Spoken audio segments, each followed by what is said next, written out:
দর্শক সবাইকে আমন্ত্রণ জানাচ্ছি নিয়মিত আয়োজন বিজনেস আওয়ারে। সাথে আছি বাবু কামরুজ্জামান। ব্যবসা বাণিজ্য আর অর্থনীতির সবশেষ সংবাদ ও বিশ্লেষণ নিয়ে রবি থেকে বৃহস্পতিবার ঠিক দুপুর 1টায় প্রচার হচ্ছে আমাদের নিয়মিত এই আয়োজন, যেখানে থাকছে দেশ বিদেশের ব্যবসা বাণিজ্যের সবশেষ খবর ছাড়াও খবরের বিশ্লেষণ। এছাড়াও আছে শেয়ার বাজার ও মুদ্রা বাজারের আপডেট সহ আন্তর্জাতিক বাণিজ্যের হালচাল। জাতীয় অর্থনৈতিক পরিষদের নির্বাহী কমিটির সভায় ১,৯৭৪ কোটি ৩০ লাখ টাকার 10টি প্রকল্পের অনুমোদন দেওয়া হয়েছে। এর মধ্যে সরকারি অর্থায়ন ১,৬৪২ কোটি ৯৮ লাখ টাকা এবং সংস্থার নিজস্ব অর্থায়ন ৩৩১ কোটি ৩২ লাখ টাকা। গতকাল সোমবার প্রধান উপদেষ্টা সভাপতিত্বে এনইসি সম্মেলন কক্ষে অনুষ্ঠিত সভায় এই অনুমোদন দেওয়া হয়। অনুমোদিত প্রকল্পগুলো হলো চিলমারি এলাকায় নদী বন্দর নির্মাণ প্রকল্প, আশুগঞ্জ পলাশ সবুজ প্রকল্প, কুমিল্লায় টেকসই কৃষি প্রযুক্তি সম্প্রসারণ প্রকল্প এবং অর্থনৈতিকভাবে জীবনচক্র হারানো রাবার গাছের কর্তন প্রকল্প। এই বাজেটটা তো আমাদের তৈরি না, পূর্ববর্তী সরকারের তৈরি। এই বাজেটটা আমরা আরো আগে সংশোধন করতে চাই। আমাদের উপর হলো সমন্বয়ের ভাগটা এসে পড়েছে উন্নয়ন বাজেটের উপর। অন্য জায়গাটা ঠিক রাখতে হবে কাজে, কারণ সামগ্রিক স্থিতিশীলতার জন্য বেশি ঘাটতি বাজেট করা যাবে না। নিত্যপণ্যের দাম সহনীয় রাখতে সরকার ট্যারিফ ও শুল্ক কমালেও তার সুফল মেলে না বাজারে। এক্ষেত্রে নীতি নৈতিকতাকে দায়ী করলেন ভোক্তা অধিদপ্তরের মহাপরিচালক মোহাম্মদ আলিম আক্তার খান। সোমবার অর্থনৈতিক সাংবাদিকদের সংগঠন এআরএফ কার্যালয়ে অনুষ্ঠিত এক কর্মশালা ও আলোচনা অনুষ্ঠানে এসব কথা বলেন তিনি।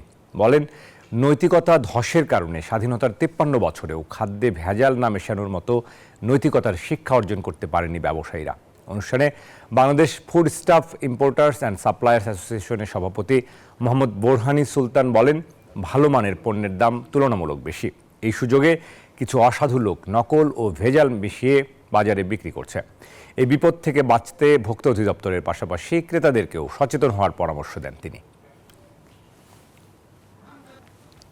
এখন সরকার চেষ্টা করছে এবং পলিসিগতভাবে আপনার ট্যারিফ কমিশনকে বলে ট্যারিফ কমিয়ে দিয়েছে, ট্যাক্স কমিয়ে দিয়েছে, কিন্তু উল্টা দিকে আমাদের শ্রদ্ধেয় ইকোনমিক অ্যাডভাইজার পেপারে বলেছে, আপনারা সবাই দেখেছেন, যে যতই ডিউটি কমাই জিনিসের দাম তো কমে না।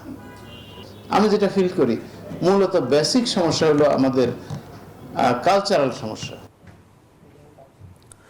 $20 বিলিয়ন ছাড়িয়েছে দেশের বৈদেশিক মুদ্রার রিজার্ভ। 22 ডিসেম্বর শেষে আন্তর্জাতিক মুদ্রা তহবিল আইএমএফের হিসাব পদ্ধতিতে রিজার্ভের পরিমাণ এখন $20.4 বিলিয়ন। বুধবার এমন তথ্য জানিয়েছে দেশের আর্থিক খাতের নিয়ন্ত্রক সংস্থা বাংলাদেশ ব্যাংক। তবে কেন্দ্রীয় ব্যাংকের হিসাবে দেশের গ্রস রিজার্ভের পরিমাণ $24.8 বিলিয়ন। যদিও ব্যয়যোগ্য রিজার্ভ 15 বিলিয়নের ঘরেই রয়েছে। এর আগে ডিসেম্বরের প্রথম সপ্তাহে $19 বিলিয়ন নিচে নেমে যায় রিজার্ভ। তবে রেমিটেন্স প্রবাহ ঊর্ধ্বমুখী থাকায় বাড়ছে রিজার্ভের পরিমাণ।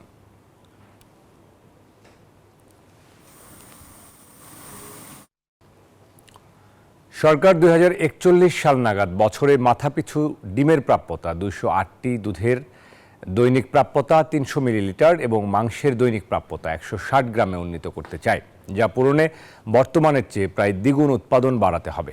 পোলট্রি বিজ্ঞান সম্পর্কে আধুনিক জ্ঞান ও প্রযুক্তি ছাড়াই লক্ষ্য অর্জন সম্ভব নয়। গতকাল রাজধানীর একটি হোটেলে সাংবাদিকদের সাথে এক মতবিনিময় সভায় কথা জানায় world poultry science association Bangladesh শাখা। সভায় সংগঠনটির সভাপতি মশিউর রহমান জানান, পোলট্রি খাতের আধুনিক উৎপাদন প্রক্রিয়া সম্পর্কে জানাতে আগামী 18 থেকে 19 ফেব্রুয়ারি 2025 তারিখে রাজধানীতে শুরু হতে যাচ্ছে 13তম আন্তর্জাতিক পোলট্রি শো সেমিনার।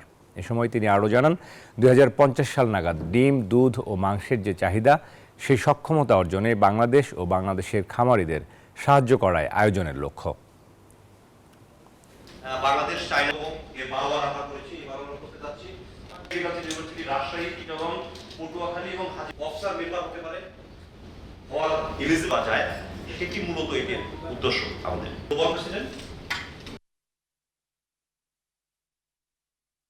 1,600 কোটি টাকা রাজস্ব হারাচ্ছে। সিগারেটে কার্যকর করারোপের মাধ্যমে শুধুমাত্র উল্লেখযোগ্য হারে রাজস্ব আদায় নয়, জনস্বাস্থ্য সুরক্ষায়ও সরকারকে মনোযোগী হতে হবে। সোমবার সকালে সামরিক জাদুঘর মিলনায়তনে গবেষণা সংস্থা উন্নয়ন সমন্বয়ে আয়োজিত 2025-26 অর্থ বছরে সিগারেটে কার্যকর করারোপ শীর্ষক সেমিনারে এমন অভিমত জানানো হয়। সেমিনারে প্রধান অতিথির বক্তব্যে তামাক শিল্পকে দেশের জন্য মারাত্মক ক্ষতিকারক বলে অভিমত দেন এমিরেটাস অধ্যাপক ডক্টর সাত্তার মণ্ডল।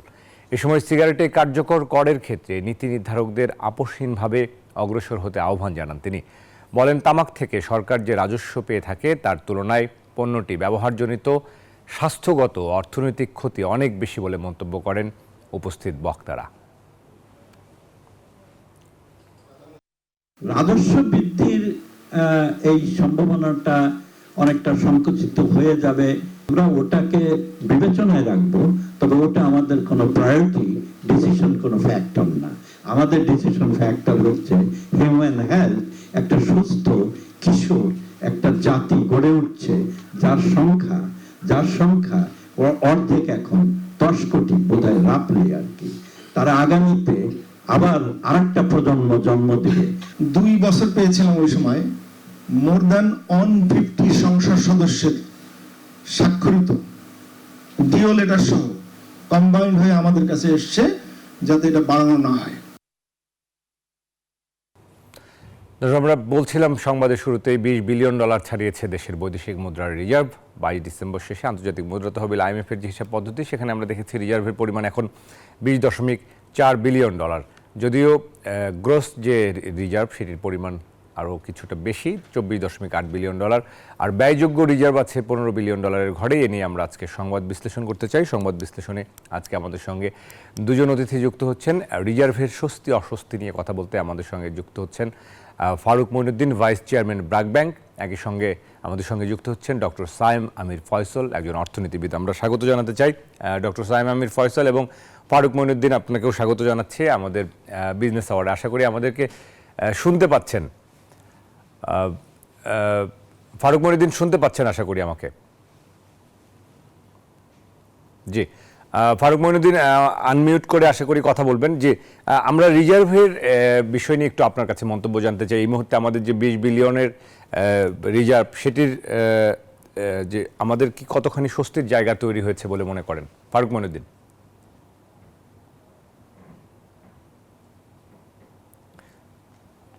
ফারুক মঈনুদ্দিন কি আমাকে শুনতে পাচ্ছেন? জি, ডক্টর সামির ফয়সাল কি শুনতে পাচ্ছেন আমাকে? দুঃখিত, আমরা যান্ত্রিক কারণে শুনতে পাচ্ছি না, আবারও চেষ্টা করছি। দর্শক, বিজনেস আওয়ারে আমরা একটা বিরতি নিচ্ছি, ফিরবো কিছুক্ষণ পর, আশা করি সঙ্গে থাকবেন। দর্শক, বিরতির পর আবারও স্বাগত জানাচ্ছি বিজনেস আওয়ারে। সাথে আছি বাবু কামরুজ্জামান। পট পরিবর্তনের পর একটি গ্রুপ রাজধানীর চাঁদনী চক মার্কেট দখলের ষড়যন্ত্র করে আসছে। গতকাল মার্কেটের মূল গেটে এক মানববন্ধনে এমন অভিযোগ করেন নির্বাচিত কমিটি ও মার্কেট ব্যবসায়ীরা। তাদের দাবি, চাপ প্রয়োগ করে মার্কেট কমিটি ভেঙে দিয়ে নিজেদের দখলে রাখার চেষ্টা করছে একটি মহল। সমাজ অবৈধভাবে কল্যাণ মন্ত্রণালয়কে দিয়ে মার্কেটে প্রশাসক নিয়োগ দিয়েছে বলে অভিযোগ তাদের। মন্ত্রণালয় কোনো চিঠি না দিয়েই প্রশাসক নিয়োগ দেওয়ায় হাইকোর্টের শরণাপন্ন হন। এরপরেও নির্বাচিত কমিটিকে নানা রকম ভয়ভীতি দেখানো হচ্ছে বলে অভিযোগ করেন তারা।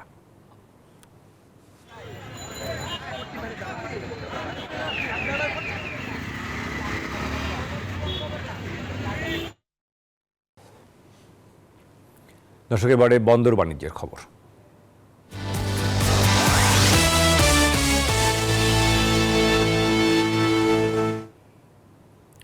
কক্সবাজার সমুদ্র সৈকতে ভেসে আসছে বিপুল শামুক ঝিনুক। স্থানীয়রা এসব ব্যবসায়ীদের কাছে বিক্রি করে আয় করছেন মাসে অন্তত $250,000 তাই অনেকেই সাগরে মাছ আহরণের পরিবর্তে নেমেছেন শামুক ঝিনুক সংগ্রহে। কক্সবাজার থেকে ইরফানুল হাসানের তথ্য ছবিতে দেখুন ডেস্ক রিপোর্ট। ঝিনুক ফুটা সাগর বেলায়, ঢেউয়ের মেলায় শামুক ঝিনুক অনেকের জীবিকা নির্বাহের অনুষঙ্গ হয়ে উঠেছে নীল সাগরে ভেসে আসা এসব সামুদ্রিক প্রাণ। চুন, অলংকার, গৃহ সাজসজ্জার উপকরণ তৈরি কিংবা পোল্ট্রি ফিড ও মাছের খাবার হিসেবে ব্যবহৃত হওয়া শামুক ঝিনুক সংগ্রহ করেই অনেক জেলে মাসে প্রায় 50,000-এরও বেশি টাকা আয় করছেন। একসময় গভীর সাগরে মাছ ধরে জীবিকা নির্বাহ করতেন, বছর খানেক ধরে শামুক ঝিনুক আহরণ করেই চলছে তাদের সংসার। এগুলো দিয়ে মাছের খাদ্য, মুরগির খাদ্য তৈরি করে। এগুলো আমরা শুটকি মহলে যারা ব্যবসায়ী আছে তাদেরকে বিক্রি করি। আর ডাকাতি আসে, নেওয়ার জন্য সিটাগতে আসে, সফলুন্ডিতে আসে, কুশকুলতে আছে, এরাও এসে এখান থেকে নিয়ে যায়। এক একজন জেলে দিনে প্রায় 300 থেকে 500 কেজি শামুক ঝিনুক সংগ্রহ করেন। জেলেদের অভিযোগ, বছর কানেক আগে প্রতি কেজি 8 থেকে 10 টাকা বিক্রি হলেও আড়তদাররা সিন্ডিকেট করে বর্তমানে এর দাম দিচ্ছেন মাত্র 3 থেকে 4 টাকা। ফলে এ পেশায় আগ্রহ হারাচ্ছেন অনেকেই। এক বস্তার দাম 600 টাকা 700 টাকা করে, এখন তো ওগুলো বস্তার পিছে দাম হয়ে গেছে 200 টাকা 250 টাকা করে। 60 এক কেজি 60 টাকা মিলত লয়। দৈনিক সময়ে 1000 পাই বা 1500 পাই 2000 পাই। ন্যায্য দাম পেতে সিন্ডিকেট ভাঙতে যথাযথ ব্যবস্থা নেওয়ার দাবি স্থানীয় জেলেদের। এই বিশাল সমুদ্রের শামুক ঝিনুকের মাঝে লুকিয়ে আছে সেলিম সেনোয়ারাদের মতো অসংখ্য মানুষের সংসার। সমুদ্রের বুকে গর্জে ওঠা ঢেউগুলো যেমন তীরে আছড়ে পড়তেই নিমিষেই মিশে যায়, তেমনি এখানে কাজ করা মানুষগুলো স্বপ্ন দেখেন একদিন তাদের জীবনের দুঃখ আর কষ্টগুলো এভাবেই মুছে যাবে। কক্সবাজারের নাজিরাটেক পয়েন্ট থেকে ইরফানুল হাসান, নিউজ 24। দর্শক, এবারে জনপদে শিল্প বাণিজ্যের খবর।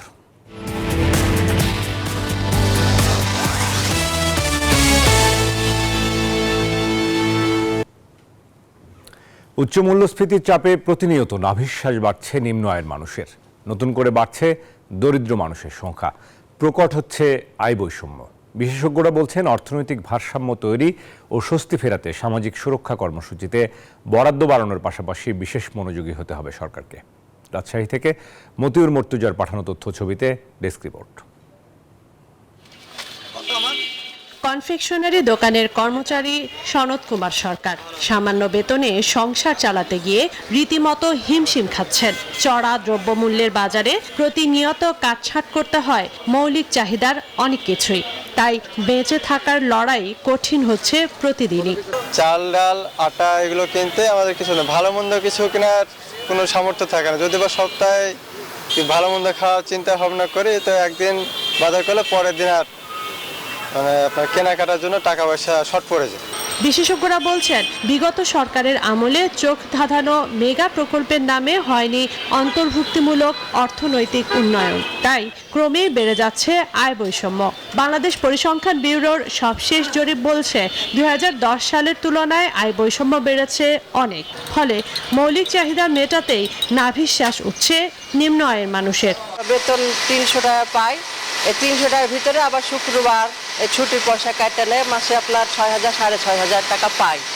এটা আমাদের খুবই কষ্ট। 400 টাকা মজুরি পাই, 400 টাকা জমে না, ওই কিস্তি মিস্তি এবড়ি করে এদিক ওদিক করে চলতে হয়। আমরা ধরেন আমার আয় হয় 500-700 হয়, খরচে ধরেন ওরকম হয়, আয় থাকে ওরকম 100-150-200 থাকে, ওইটা আবার পরের দিন ইনকাম না হলে আবার খরচ হয়ে যায়।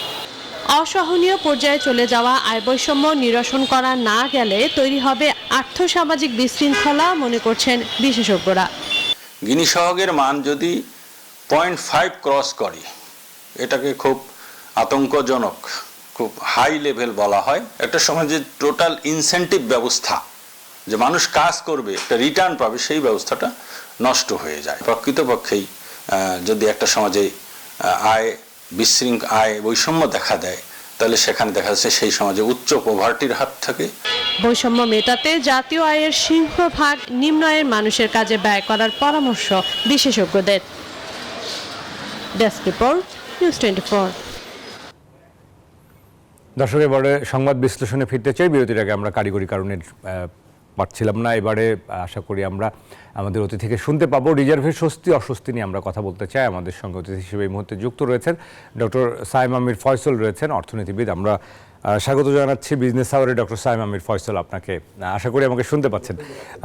আমরা রিজার্ভের যে সংবাদটি শুরুতেই পড়ছিলাম, আসলে আমরা 20 বিলিয়ন ছাড়ালো আমাদের রিজার্ভের পরিমাণ। মোটা দাগে আমরা রিজার্ভ নিয়ে যে এক ধরনের চাপে ছিলাম, মনে করেন কিনা যে $20 বিলিয়ন আসলে এক ধরনের চাপ, এটাকে আরও বাড়ানোর চেষ্টা আসলে আমাদেরকে করতে হবে? আপনার কাছে একটু প্রতিক্রিয়া জানতে চাই। জি ধন্যবাদ। দেখেন, বর্তমানে যে বাংলাদেশের যে আমাদের রিজার্ভ যে বর্তমান যে ব্যালেন্স রয়েছে, সেটা BPM 6 অনুযায়ী ডিসেম্বর 23 তারিখ 2024 সালে অনুযায়ী আজকে আমরা বর্তমানে $20.17 বিলিয়ন মার্কিন ডলারে এসে আমরা পৌঁছেছি। এবং আপনি দেখবেন যে বিগত 3-4 মাস আগেও কিন্তু আমাদের এটা $15 বিলিয়ন যে বেঞ্চমার্কটা ছিল, সেই বেঞ্চমার্কের নিচে কিন্তু আমাদের রিজার্ভের ব্যালেন্স চলে গিয়েছিল। কিন্তু একই সাথে আমাদের মনে রাখতে হবে বর্তমানে কিন্তু আমাদের ফাইন্যান্সিয়াল অ্যাকাউন্টে সারপ্লাস থাকলেও কিন্তু আমাদের কিন্তু কারেন্ট অ্যাকাউন্টে কিন্তু এখনো কিন্তু একটি ডেফিসিট রয়ে গেছে, এবং ভবিষ্যতে আমাদের যে ফরেন এক্সচেঞ্জ রিজার্ভের উপরে যে চাপ পড়বে সেটার মূলত একটি কারণ হচ্ছে যে আমাদের ফরেন ডেট সার্ভিসিং রয়ে গেছে, আমাদের অনেক ঋণ রয়ে গেছে, বৈদেশিক ঋণ রয়ে গেছে, সেগুলো আমাদের যদি পরিশোধ করতে হয় সেগুলোর জন্য আমাদের রিজার্ভের ব্যালেন্স অন্তত পক্ষে $50 বিলিয়ন থাকা উচিত। যদি আমাদের দেশের অর্থনীতিটাকে স্বাভাবিকভাবে আমরা স্থিতিশীল রাখতে চাই, টাকার মান ডলারের বিপরীতে যদি আমরা সামঞ্জস্য রাখতে চাই, স্থিতিশীল রাখতে চাই, আপনি দেখবেন যে বৈদেশিক ইনভেস্টররা, বিশেষ করে মাল্টিল্যাটারাল ইনভেস্টর এবং মাল্টিল্যাটারাল ইনস্টিটিউশন গুলো কিন্তু বাংলাদেশে তখনই বিনিয়োগ করবে যখন আমরা তাদেরকে এক্সচেঞ্জ রেট স্টেবিলিটি এনশিওর করতে পারবো, তখন আমরা তাদেরকে পলিটিক্যাল স্টেবিলিটি এনশিওর করতে পারবো, ল অ্যান্ড অর্ডার সিচুয়েশন যদি যখন আনকম্প্রোমাইজ থাকবে, তখন কিন্তু এই যে ফরেন ডাইরেক্ট ইনভেস্টমেন্ট গুলো এবং ইন্টারন্যাশনাল বিনিয়োগকারী গুলো কিন্তু বাংলাদেশে এসে বিনিয়োগ করবে। কিন্তু বর্তমানে যদি প্রতিশ্রুতিও যদি থেকে থাকতেও, আমরা বিগত 4-5 মাসে আমরা অনেক প্রতিশ্রুতি শুনেছি যে $7 বিলিয়ন $8 বিলিয়ন নতুন বিনিয়োগ আসছে, কিন্তু এরকম কিন্তু কোনো ফলশ্রুতি কিন্তু আমরা বর্তমানে কিন্তু আমরা দেখতে পাচ্ছি না। বর্তমানে আমাদের বাংলাদেশের অর্থনীতিতে বর্তমানে টিকে আছে আমাদের প্রবাসী বাংলাদেশি যোদ্ধাদের জন্য তাদের রেমিটেন্স আয় বর্তমানে এই মাসও আমরা দেখেছি যে ডিসেম্বর 1 তারিখ থেকে ডিসেম্বরের 21 তারিখ পর্যন্ত যে $2 বিলিয়ন কাছাকাছি আমাদের রেমিটেন্স আয় হয়েছে। এটা অত্যন্ত আমি মনে করি যে প্রশংসনীয়, বিশেষ করে আমাদের প্রবাসীরা কিন্তু আমাদের বাংলাদেশের সেন্ট্রাল ব্যাংকের রিজার্ভ কিন্তু সঠিকভাবে কিন্তু মূল্যায়ন করতে পেরেছে দেখে এবং ধরে রাখতে পেরেছে দেখে কিন্তু আজকে আমাদের টাকার মানটা স্থিতিশীল রয়েছে। তারপরও বলতে হয় যে বিগত 1 সপ্তাহের মধ্যে কিন্তু আমি দেখেছি যে ডলারের বিপরীতে টাকার মানের পতন কিন্তু প্রায়, যেটা টাকার ডিপ্রিসিয়েশন প্রায় কিন্তু 4.5% মতো ডিপ্রিসিয়েট করেছে। আপনি যদি টাকার মানটাকে যদি আপনি ডলারের সাথে সামঞ্জস্য না রাখতে পারেন, ভবিষ্যতে যদি আমরা আমদানি ব্যয় মিটাতে যদি আমাদের ব্যবসায়ীরা, মধ্যমায়ের ব্যবসায়ীরা এবং বড় শিল্প প্রতিষ্ঠানগুলো যদি হিমশিম খেয়ে যায়, আমদানি খরচ বেড়ে গেলে কিন্তু আপনার উৎপাদন খরচও কিন্তু বেড়ে যাবে। আবার উৎপাদন খরচ বেড়ে গেলে কিন্তু আপনার সরাসরি কিন্তু মূল্যস্ফীতিও কিন্তু আপনার বেড়ে যাবে। এবং বর্তমানে দেখবেন আমার টোটাল ইন্টিগ্রেটেড যে সাপ্লাই চেইন, যেটা আমদানি নির্ভরশীল, সেটার উপরে কিন্তু ভয়ঙ্কর ভাবে কিন্তু ক্ষতিগ্রস্ত হতে যাচ্ছে। তো আমি সেই প্রেক্ষিতে আমাদের বলতে হয় যে $20 বিলিয়ন যে আমাদের বর্তমান যে রিজার্ভ ব্যালেন্স আছে, সেটা অতীতের চেয়ে অবশ্যই আমাদের যে কিছুটা হলো $2-3-4 বিলিয়ন যে উন্নতি হয়েছে, সেটা অবশ্যই আমি সাধুবাদ জানাচ্ছি, এটা অবশ্যই প্রশংসনীয়। কিন্তু এটা কোনোভাবে কোনো বাংলাদেশের একটি এত বড় একটি অর্থনীতির জন্য এটা কোনোভাবে এটা স্বস্তিদায়ক হতে পারে না। আরেকটি বিষয়ে যেটা আমার উল্লেখ করতে হয় যে বাংলাদেশে কিন্তু বর্তমানে আমরা একটি ত্রিমুখী একটি অর্থনৈতিক সংকটের মধ্যে দিয়ে আমরা বর্তমানে দেশটি আমরা পার করছি। একদিকে আমাদের উচ্চ সুদের হারের কারণে অধিকাংশ মধ্যমায়ের ব্যবসায় এবং বড় বড় শিল্প প্রতিষ্ঠান কিন্তু যখন আপনার 16% চক্রবৃদ্ধি ঋণ পরিশোধ করতে হচ্ছে, তারা কিন্তু একটি মাসের কিস্তি দিতে কিন্তু হিমশিম খেয়ে যাচ্ছে। আমরা কিছুদিন আগেও দেখেছি বড় একটি শিল্প প্রতিষ্ঠানে কিন্তু দেখলাম মালিকদের পর্যন্ত কিন্তু সরাসরি কিন্তু গায়ে হাত দিয়ে কিন্তু আঘাত করা হচ্ছে। এরকম নিরাপত্তাহীনতায় যদি ব্যবসায়ীরা ভুগতে থাকে, তখন কিন্তু আসলে সত্যিকার অর্থে কিন্তু ব্যবসায়ীরা কিন্তু যদি অনিরাপত্তাহীনতায় যদি ভুগতে থাকে, তাহলে কিন্তু আসলে কিন্তু আমার আশঙ্কা রয়েছে যে ডোমেস্টিক ইনভেস্টমেন্ট না, খালি ইন্টারন্যাশনাল ইনভেস্টমেন্টও কিন্তু বর্তমানে বাংলাদেশে কিন্তু ক্ষতিগ্রস্ত হওয়ার সম্ভাবনা রয়েছে। তো সর্বপ্রথম আমাদের মনে রাখতে হবে যে সংকোচনমূলক মুদ্রানীতিটা একটি শর্ট টার্ম একটি মনিটারি পলিসি, একটি কন্ট্রাকশনারি মনিটারি পলিসি, সেটা কিন্তু আপনি দীর্ঘমেয়াদের জন্য আপনি উচ্চ সুদের হার আপনি টিকিয়ে রাখতে পারবেন না। আর দ্বিতীয় যে সমস্যা বাংলাদেশের আপনার দ্রব্যমূল্যের যে বর্তমানে যে ঊর্ধ্বগতি রয়েছে এবং মূল্যস্ফীতির সম্পূর্ণভাবে যে নিয়ন্ত্রণের বাইরে চলে গেছে, সেটার মূল কারণ আপনি সুদের হার যদি আপনি 30-40% যদি বৃদ্ধি করেন, আমার মনে হয় না বাংলাদেশের নিত্য প্রয়োজনীয় পণ্যের দাম কমে আসবে। কারণ এখানে যে অবৈধ যে সিন্ডিকেট গুলো রয়েছে, এই যে মধ্যস্থতাকারী যারা রয়েছে, তাদের এই অবৈধ সিন্ডিকেট গুলোর কারণে কিন্তু আপনার আজকে আলুর দাম বেড়ে যাচ্ছে, চালের দাম বেড়ে যাচ্ছে, এমনকি অনেক নিত্য প্রয়োজনীয় পণ্য যেটা বাংলাদেশে আমরা উৎপাদন করতে সক্ষমতা বর্তমান বাংলাদেশের সরকারের রয়েছে, সেটাও যদি আমরা একটি বিকল্প একটি বাজার ব্যবস্থা যদি আমরা নির্মাণ না করতে পারি, আমরা কিন্তু মূল্যস্ফীতির তীব্রতা কিন্তু আমরা কমিয়ে আনতে পারবো না। আর তৃতীয় যে সমস্যা সেটা রয়েছে, আমি বললাম, প্রথমে আমি শুরু করেই বললাম, সেটা হচ্ছে যদি আপনি এক্সচেঞ্জ রেট স্টেবিলিটি আপনি না নিশ্চিত করতে পারেন, প্রাইস স্টেবিলিটির পাশাপাশি এক্সচেঞ্জ রেট স্টেবিলিটি অর্থাৎ টাকার মান ডলারের বিপরীতে যদি আপনি স্থিতিশীল না রাখতে পারেন, ভবিষ্যতে একটা বিদেশি বিনিয়োগকারী কেন বাংলাদেশে বিনিয়োগ করবে? আপনি বিদেশি একটা বিনিয়োগকারী যদি $100 মিলিয়ন বাংলাদেশে বিনিয়োগ করে, তার মুনাফা যদি 20% হয়, ধরে নেন যে $20 মিলিয়ন যে প্রফিট হলো, কিন্তু কারেন্সি ডিপ্রিসিয়েশন যদি আপনার 40% হয়ে থাকে, সে তো স্বাভাবিকভাবে সে তো লস করে বাংলাদেশ থেকে টাকা উত্তোলন করে বেরিয়ে যাবে। এবং সেই চিত্রটা কিন্তু আমরা ঢাকা স্টক এক্সচেঞ্জ থেকে দেখতে পেরেছি। আমাদের ক্যাপিটাল মার্কেটের অবস্থা একদম বেহাল অবস্থায় রয়েছে এবং মানে ভবিষ্যতে আমার অন্তর্বর্তীকালীন সরকারের কাছে আমার বিনীতভাবে অনুরোধ থাকবে, বাংলাদেশের যে স্বনামধন্য যে প্রতিষ্ঠানগুলো রয়েছে সেগুলোকে আমরা আন্তর্জাতিক স্টক এক্সচেঞ্জ গুলোতে, যেরকম new York stock exchange, London stock exchange, আপনার হংকং স্টক এক্সচেঞ্জে কি করে লিস্টিং করার জন্য সহজীকরণ করা যায়, যাতে করে ভবিষ্যতে আমাদের ফরেন ডাইরেক্ট ইনভেস্টমেন্ট অ্যাট্রাক্ট করতে পারি, এবং বাংলাদেশের একই সাথে বাংলাদেশের সভরেন বন্ড যদি আমরা ইন্টারন্যাশনাল ক্যাপিটাল মার্কেটে যদি আমরা লিস্টিং করতে পারি, তাহলে আমাদের বর্তমান যে বৈদেশিক মুদ্রার যে বর্তমানে সংকটটি রয়েছে সেটা আমি মনে করি যে অতি শীঘ্রই আমরা এই সংকট থেকে আমরা বেরিয়ে আসতে পারবো। কিন্তু সর্বপ্রথম আপনার ইনভেস্টরদের এবং ডোমেস্টিক ইনভেস্টর এবং ইন্টারন্যাশনাল ইনভেস্টরদেরকে আপনাদের ল অ্যান্ড অর্ডার সিকিউরিটি আপনার নিশ্চিত করতে হবে, আপনার ইকোনমিক সিকিউরিটি নিশ্চিত করতে হবে। ইকোনমিক সিকিউরিটি মানে কি? আপনার এক্সচেঞ্জ রেট স্টেবিলিটি।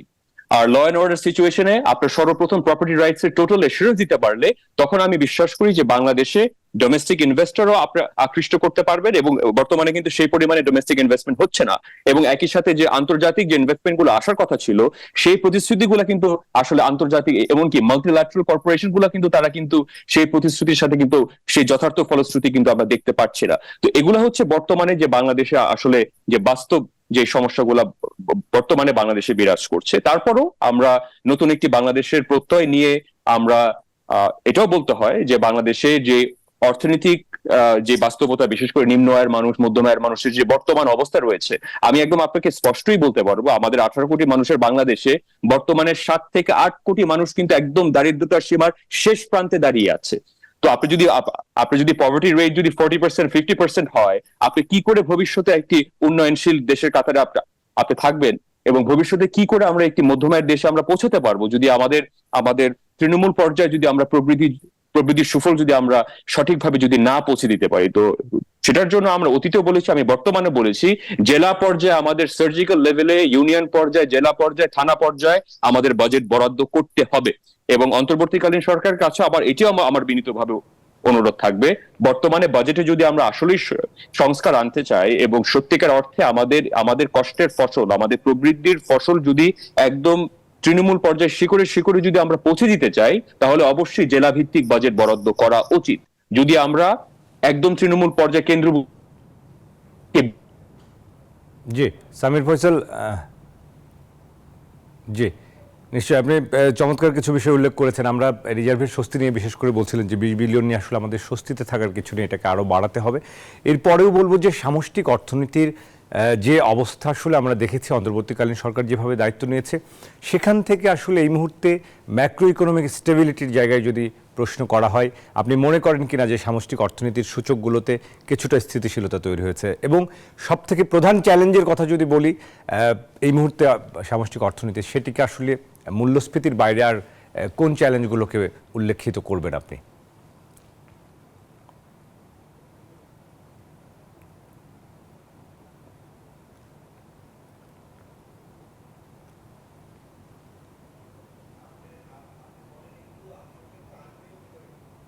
জি সামির ফয়সাল, আমরা আপনাকে শুনতে পাচ্ছি না, আসলে একটু আনমিউট করে বলবেন কিনা? সামির ফয়সাল একটু আনমিউট করে বলবেন কিনা, আমরা আসলে আপনাকে শুনতে পাচ্ছিলাম না। সামির ফয়সাল, আমাকে শুনতে পাচ্ছেন?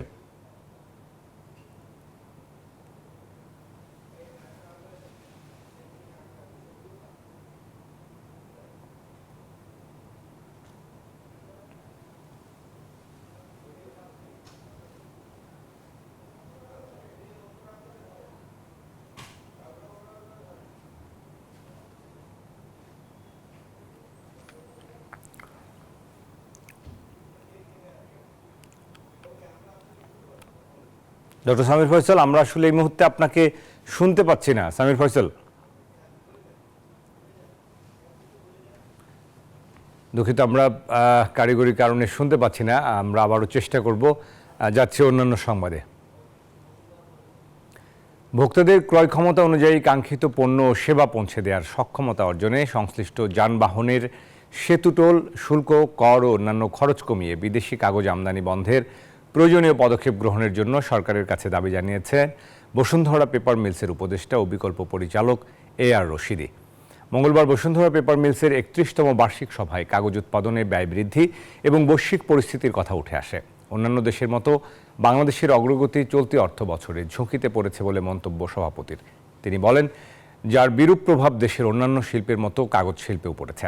কাগজ শিল্পের চূড়ান্ত চাহিদার মৌসুমে অর্থনৈতিক মন্দা, মুদ্রাস্ফীতি, বৈদেশিক মুদ্রার সংকট, ঋণের সুদের উচ্চ হার, আন্তর্জাতিক বাজারে কাঁচামালের দাম বৃদ্ধি, সর্বোপরি দেশের রাজনৈতিক অস্থিতিশীলতার প্রভাবে কাগজ খাতের প্রতিষ্ঠানগুলোর কার্যক্রম বিগত অর্থবছরের ব্যাপকভাবে ক্ষতিগ্রস্ত হয়েছে।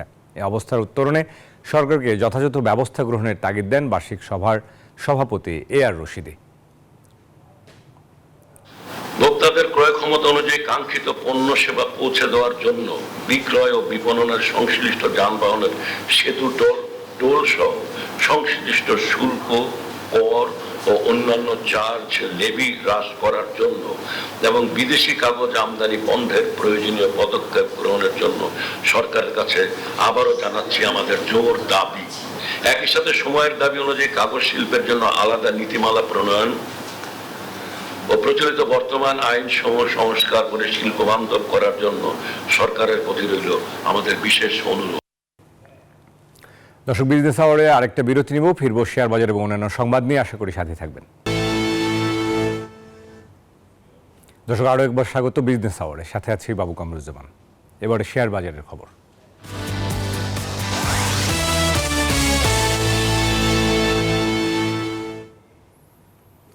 সপ্তাহের তৃতীয় কর্মদিবস, সূচকের ঊর্ধ্বমুখী ধারার মধ্য দিয়ে লেনদেন চলছে। আমরা দেখে নেব ঢাকা স্টক এক্সচেঞ্জের ওয়েবসাইট থেকে সবশেষ পরিস্থিতি। এই মুহূর্তে বেলা 1:30 নাগাদ যে লেনদেন চিত্র আমরা দেখতে পাচ্ছি যে এখন পর্যন্ত সবগুলো সূচকে ঊর্ধ্বমুখী রয়েছে। প্রধান সূচক DSEX 4 পয়েন্ট বেড়েছে, 4 পয়েন্ট বেড়ে অবস্থান করছে 5175 পয়েন্টে, এবং সরিয়া সূচক সেটিও 4 পয়েন্ট 4.58 পয়েন্ট বেড়ে 1160 পয়েন্ট অবস্থান করছে।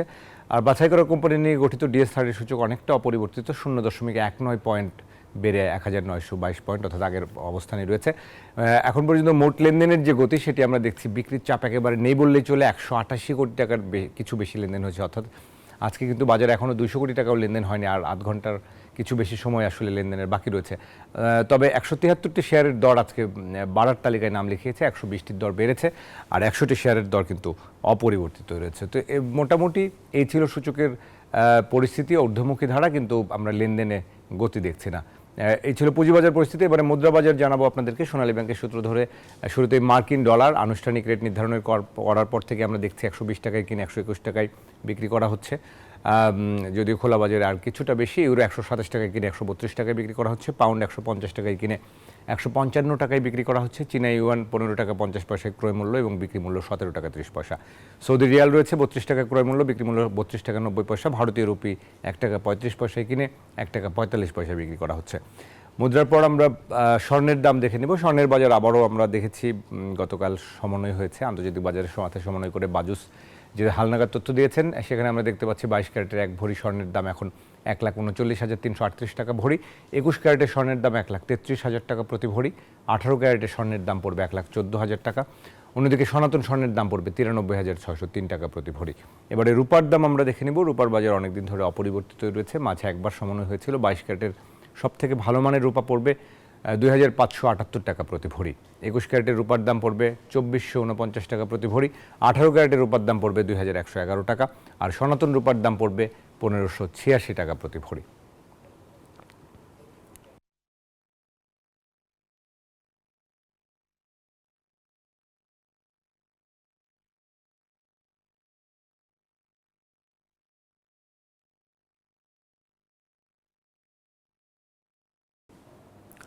দর্শক, এই ছিল স্বর্ণ মুদ্রা রূপার বাজারের আপডেট, সবশেষ দরদাম। এবারে বিশ্ব বাণিজ্যের খবর।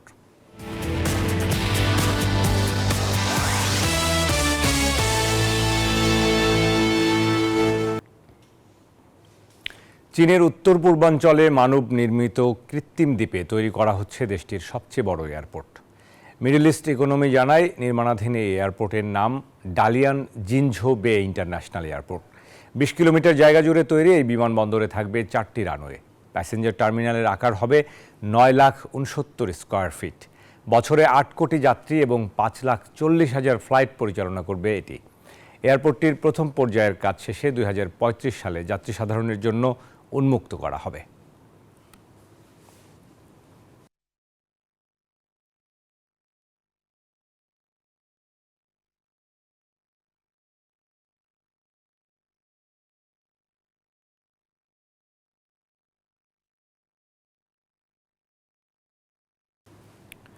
ভারতের কেন্দ্রীয় ব্যাংক আগামী বছর সুদের হার কমানোর ইঙ্গিত দেওয়ার পরই কমেছে মার্কিন ডলারের বিপরীতে ভারতীয় রুপির দর। ইতিহাসে সর্বনিম্ন $1 বিপরীতে রুপির দর 85.06 রুপিতে নেমে আসে। আরও জানাচ্ছেন মরিয়ম আজিজ ময়রিন। মার্কিন ডলারের বিপরীতে ভারতীয় মুদ্রা রুপির মান ক্রমশই কমছে। $1 বিপরীতে রুপির দর 85.06-তে নেমে আসে। মাত্র 2 মাসে ডলার প্রতি রুপির বিনিময় মূল্য 84 থেকে 85-তে পৌঁছালেও 83 থেকে 84-তে পৌঁছাতে সময় লেগেছিল 14 মাস। এর আগেও 82 থেকে 83-তে পৌঁছাতে প্রায় 10 মাস সময় লেগেছিল। ভারতের কেন্দ্রীয় ব্যাংক আগামী বছর সুদের হার কমানোর ইঙ্গিত দেওয়ার পরই রুপির এই দরপতন ঘটে। মূলধন প্রবাহের দুর্বলতার কারণে আগে থেকেই চাপে থাকা এই মুদ্রার ওপর নতুন করে এক ধরনের চাপ সৃষ্টি হয়েছে। এদিকে রুপির পাশাপাশি এশিয়ার অন্যান্য মুদ্রার দরও কমেছে। দক্ষিণ কোরিয়ার ওন, মালয়েশিয়ার রিঙ্গিত এবং ইন্দোনেশিয়ার রুপিয়াহ 0.8% থেকে 1.2% পর্যন্ত পতন হয়েছে। মরিয়ম আজিজ মৌরিন, নিউজ 24, ঢাকা। দর্শক, এই ছিল বিজনেস আওয়ারের এখনকার আয়োজন। এতক্ষণ সাথে থাকার জন্য সবাইকে ধন্যবাদ।